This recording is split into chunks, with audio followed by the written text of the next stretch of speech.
السلام علیکم ورحمۃ اللہ وبرکاتہ۔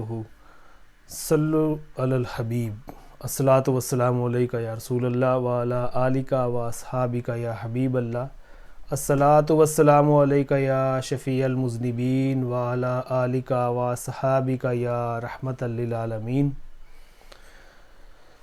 سیرت النبی کی اس نئی ایپیسوڈ کے ساتھ حاضر خدمت ہے سید محسن شاہ، اور آج ہم دیکھیں گے کہ جب حضرت امیر حمزہ رضی اللہ تعالی عنہ اور حضرت عمر فاروق رضی اللہ تعالی عنہ، آپ دونوں نے جب اسلام قبول کیا، اور یہ صرف 3 دن کے وقفے کے ساتھ انہوں نے اسلام قبول کیا، اور اس کے بعد حضرت عمر فاروق نے جب یہ کہا کہ کھلم کھلا اب تبلیغ کرنی چاہیے، ہمیں یہ چھپ کے اور گھروں میں گھس کے اور دار ارقم میں رہ کے تبلیغ نہیں کرنی چاہیے، اگر ہم حق پہ ہیں تو پھر جو بھی مشکل ہوگی دیکھی جائے گی۔ اس کے بعد جب یہ سلسلہ شروع کیا گیا، نبی کریم صلی اللہ علیہ وآلہ وسلم نے آپ کی تجویز کو مان لیا، اور اس کے بعد مسجد حرام میں جا کے عبادت شروع کی، تبلیغ شروع کی، تو پھر کیا ہوا؟ ان دونوں بطل جلیل یعنی حضرت حمزہ بن عبد المطلب اور حضرت عمر بن خطاب رضی اللہ عنہما کے مسلمان ہو جانے کے بعد ظلم و طغیان کے بادل چھٹنا شروع ہو گئے، اور مسلمانوں کو جور و ستم کا تختہ مشق بنانے کے لیے مشرکین پر جو بدمستی چھائی تھی اس کی جگہ سوجھ بوجھ نے لینی شروع کر دی۔ یعنی اب انہوں نے یہ سوچا کہ اب یہ دونوں جو بہادر نوجوان تھے یہ بھی مسلمان ہو گئے ہیں، تو اب ہم ان پہ کوئی ظلم و ستم کرنے کی بجائے کسی اور طریقے سے نپٹا جائے اور بات چیت کی جائے، کوئی اس طرح کا سلسلہ کیا جائے کہ معاملات جو ہیں طے کیے جائیں۔ چنانچہ مشرکین نے یہ کوشش کی کہ اس دعوت سے نبی صلی اللہ علیہ وآلہ وسلم کا جو منشا اور مقصود ہو سکتا ہے اسے فراواں مقدار میں فراہم کرنے کی پیشکش کر کے آپ کو آپ کی تبلیغ سے باز رکھنے کے لیے سودے بازی کی جائے۔ لیکن ان بیچاروں کو یہ پتہ نہ تھا کہ وہ پوری کائنات جس پر سورج طلوع ہوتا ہے آپ کی دعوت کے مقابل پر حیثیت بھی نہیں رکھتا۔ انہیں اپنے اس منصوبے میں بھی ناکام اور نامراد ہونا پڑا۔ ابن اسحاق نے یزید بن زیاد کے واسطے سے محمد بن کعب کرزی کا یہ بیان نقل کیا ہے کہ مجھے بتایا گیا کہ عتبہ بن ربیعہ نے جو سردار قوم تھا ایک روز قریش کی محفل میں کہا، اور اس وقت رسول اللہ صلی اللہ علیہ وآلہ وسلم مسجد حرام میں ایک جگہ تنہا تشریف فرما تھے، تو اس نے یہ کہا کہ قریش کے لوگوں، کیوں نہ میں محمد کے پاس جا کر ان سے گفتگو کروں اور ان کے سامنے چند امور پیش کروں، ہو سکتا ہے وہ کوئی چیز قبول کر لیں، تو جو کچھ وہ قبول کر لیں گے اسے دے کر ہم انہیں اپنے پاس سے باز رکھیں گے۔ یہ اس وقت کی بات ہے جب حضرت حمزہ مسلمان ہو چکے تھے، اور مشرکین نے یہ دیکھ لیا تھا کہ مسلمانوں کی تعداد برابر بڑھتی جا رہی ہے۔ مشرکین نے کہا، ابو ولید آپ جائیے اور ان سے بات کیجئے۔ اس کے بعد عتبہ اٹھا اور رسول اللہ کے پاس جا کر بیٹھ گیا، پھر بولا، بھتیجے، ہماری قوم میں تمہارا جو مرتبہ و مقام ہے اور جو بلند پایا نسب ہے وہ تمہیں معلوم ہی ہے، اور اب تم اپنی قوم میں ایک بڑا معاملہ لے کر آئے ہو جس کی وجہ سے تم نے ان کی جماعت میں تفرقہ ڈال دیا، ان کی عقلوں کو حماقت سے 2-4 قرار دیا، ان کے معبودوں اور ان کے دین کی عیب چینی کی، اور ان کے جو آباء و اجداد گزر چکے ہیں انہیں کافر ٹھہرایا۔ لہذا میری بات سنو، میں تم پر چند باتیں پیش کر رہا ہوں، ان پر غور کرو، ہو سکتا ہے کوئی بات قبول کر لو۔ رسول اللہ نے فرمایا کہ ابو الولید کہو۔ جب اس نے یہ باتیں نبی کریم صلی اللہ علیہ وآلہ وسلم سے کی کہ تم یہ سارا کچھ کر رہے ہو، تو اس سے میں تمہیں کچھ پیشکش کرنا چاہتا ہوں، وہ سنو، اگر تمہیں پسند آئے تو مان لو۔ تو نبی کریم صلی اللہ علیہ وآلہ وسلم نے فرمایا کہ اے ابو الولید کہو، میں سنوں گا۔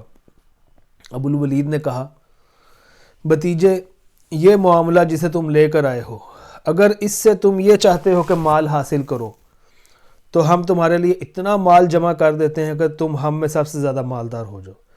اگر تم یہ چاہتے ہو کہ اعزاز و مرتبہ حاصل کرو تو ہم تمہیں اپنا سردار بنا لیتے ہیں، یہاں تک کہ تمہارے بغیر کسی معاملے کا فیصلہ نہیں کریں گے، اور اگر تم یہ چاہتے ہو کہ بادشاہ بن جاؤ تو ہم تمہیں اپنا بادشاہ بنا لیتے ہیں، اور اگر یہ جو تمہارے پاس آتا ہے کوئی جن بھوت ہے جسے تم دیکھتے ہو لیکن اپنے آپ سے دفع نہیں کر سکتے، تو ہم تمہارے لیے اس کا علاج تلاش کر لیتے ہیں، اور اس سلسلے میں ہم اپنا اتنا مال خرچ کرنے کو تیار ہیں کہ تم شفا یاب ہو جاؤ. کیونکہ کبھی کبھی ایسا ہوتا ہے کہ جن بھوت انسان پر غالب آ جاتا ہے اور اس کا علاج کروانا پڑتا ہے. عتبہ یہ باتیں کہتا رہا اور رسول اللہ صلی اللہ علیہ وآلہ وسلم سنتے رہے. جب فارغ ہو چکا تو آپ نے فرمایا ابو الولید تم فارغ ہو گئے؟ اس نے کہا ہاں.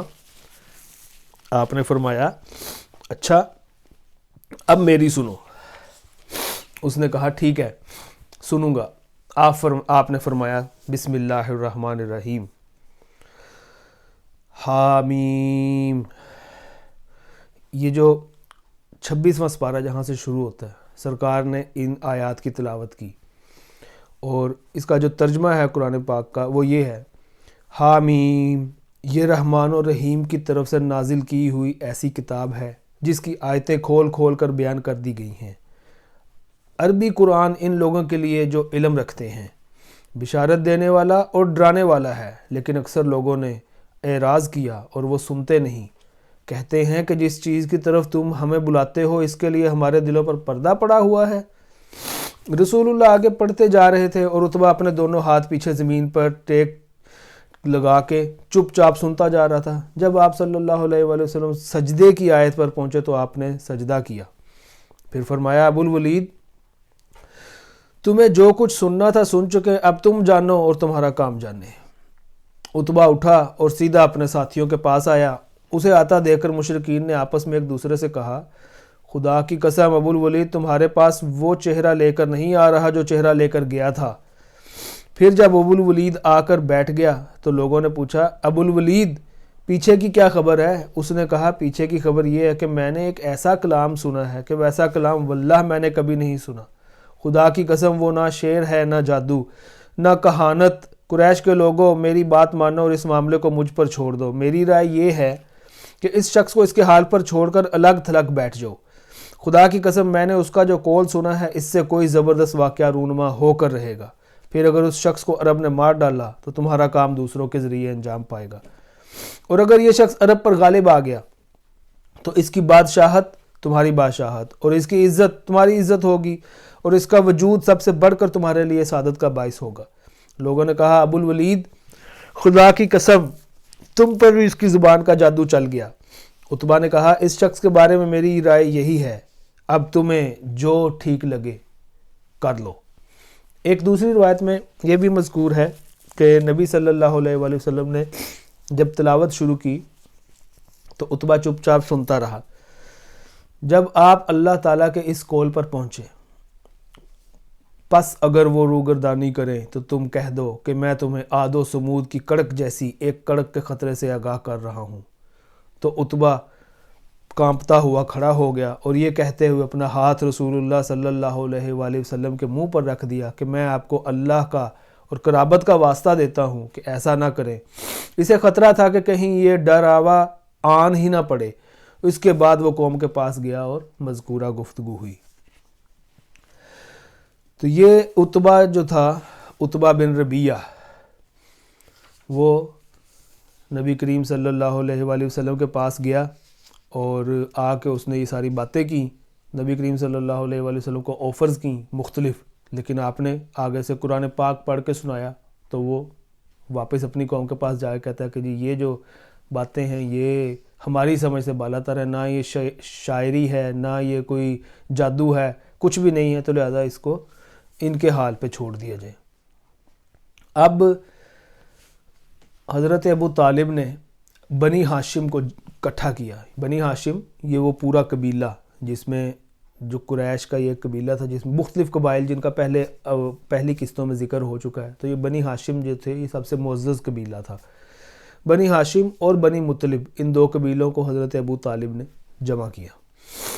حالات کی رفتار بدل چکی تھی، گرد و پیش کے ماحول میں فرق آ چکا تھا، لیکن ابو طالب کے اندیشے برقرار تھے. انہیں مشرکین کی طرف سے اپنے بھتیجے کے متعلق برابر خطرہ محسوس تھا.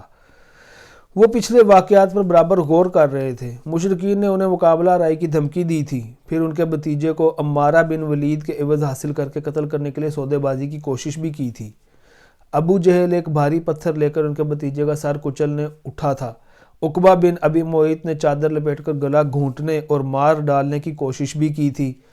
خطاب کا بیٹا تلوار لے کر ان کا کام تمام کرنے بھی نکلا تھا۔ ابو طالب ان واقعات پر غور کرتے تو انہیں ایک ایسے سنگین خطرے کی بو محسوس ہوتی جس سے ان کا دل کانپ اٹھتا۔ انہیں یقین ہو چکا تھا کہ مشرکین ان کا عہد توڑنے اور ان کے بھتیجے کو قتل کرنے کا تہیہ کر چکے ہیں، اور ان حالات میں خدا نخواستہ اگر کوئی مشرک اچانک آپ پر ٹوٹ پڑا تو حمزہ یا عمر یا کوئی اور شخص کیا کام کر سکے گا؟